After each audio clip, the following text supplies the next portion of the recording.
Hey guys, Dr. Caffery here. Today I want to discuss with you targeted supplementation in PMS. So there's a number of vitamins, minerals, and herbs that have been fairly well researched in premenstrual syndrome. Today we're going to talk about some of the more well-known, more well-researched items. So the first is B6, also known as pyridoxine, or the active form being P5P. B6 has been subject to numerous clinical trials and shown almost universally to be beneficial in PMS.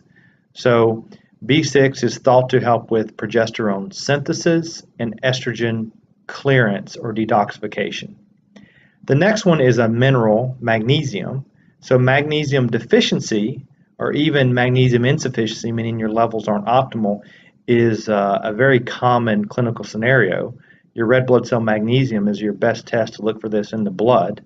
But magnesium is something, again, has been subject to multiple studies and been shown to be beneficial in PMS. And in fact, it's been combined with B6 in several studies, and that's been shown to be more effective than magnesium alone.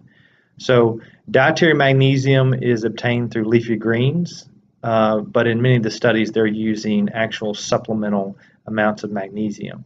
So magnesium is something that you have to be careful, or you have to gradually dose, as too much can cause loose stools, as it has a natural laxative effect. The next thing is chase tree berry, or also referred to as Vitex.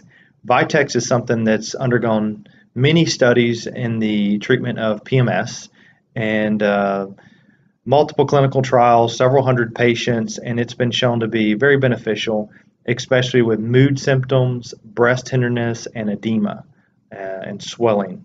So this is something that's an herb that acts on the pituitary and progesterone synthesis. It helps with your body's own production of progesterone. It also inhibits something called prolactin. The next thing is iodine. So iodine is something that is it's a nutrient that we need to obtain. The recommended daily allowance for iodine is around 150 micrograms per day, but iodine is something that in higher amounts can be very beneficial for breast tenderness and fibrocystic breasts, things like that. Iodine has influences on the estrogen receptor sites. It will inhibit estrogen activity at the receptor site level. Hence, it can have beneficial effects like locally at the tissues. One caution I will say with iodine, though, is iodine is something that definitely should be taken under the supervision of a physician, and it's something that if you do have Hashimoto's thyroiditis, or even a family history of Hashimoto's thyroiditis, or even an autoimmune condition, you have to be very cautious with its use, as iodine can make some autoimmune conditions worse. So, for instance, with Hashimoto's thyroiditis, there are studies that show restricting iodine to less than 100 micrograms per day is something that is beneficial. The next thing is calcium D-glucarate. Calcium D-glucarate is something that's been shown to help with estrogen detoxification, and it does so by working on an enzyme called beta-glucuronidase. It helps dampen or decrease activity of this enzyme in the gut. And this enzyme, when it's upregulated, it can cause estrogen that's already been detoxified and in your GI tract, leaving the system, to actually become active again and be recirculated. The last thing is something called DIM. And DIM is something that is a plant indole. When you actually eat cruciferous vegetables and you crush them and digest them and break them down, this is something that can be formed. And this is something that helps with estrogen detoxification. And it's been shown to favorably alter estrogen metabolism, lowering some of our more proliferative or potent estrogens and increasing some of our less potent, more protective type estrogens. DIM has also been shown to inhibit an enzyme called aromatase.